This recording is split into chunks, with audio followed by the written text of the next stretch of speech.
Suatu hari, Abdullah bin Mubarak pergi haji.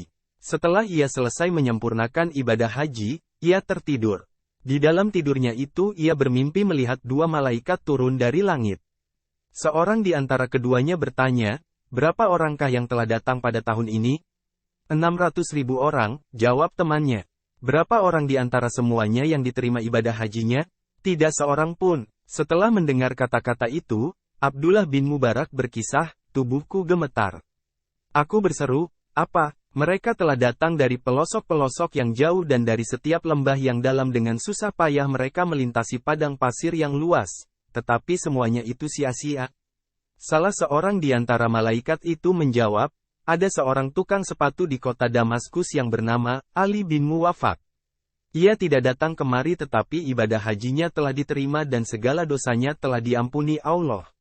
Setelah mendengar hal ini, Abdullah bin Mubarak meneruskan, "Aku terjaga dan berkata, aku harus pergi ke Damaskus untuk menemui Ali bin Muwafaq.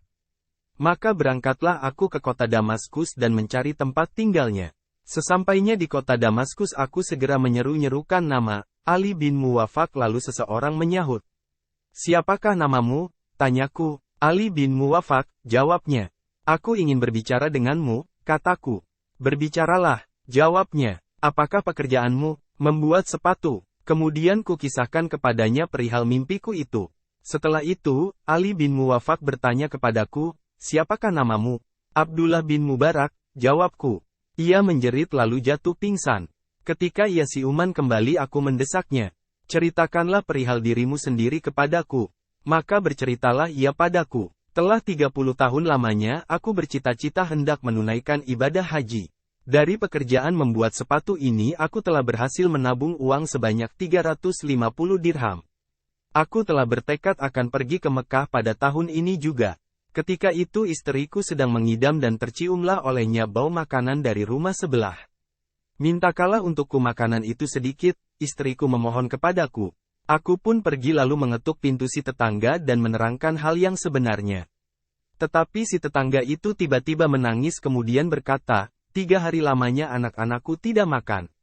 Tadi siang kulihat ada seekor keledai yang tergeletak, maka aku pun menyayat dagingnya lalu memasaknya. Makanan ini tidak halal untukmu." Aku sangat sedih mendengar perihalnya itu. Maka kuambillah tabunganku yang berjumlah 350 dirham itu dan kuserahkan semuanya kepadanya. "Gunakanlah uang ini untuk anak-anakmu," pesanku, "inilah ibadah hajiku." Malaikat-malaikat itu telah berbicara dengan sebenarnya di dalam mimpiku, Abdullah bin Mubarak menyatakan, dan penguasa kerajaan surga benar-benar adil di dalam pertimbangannya.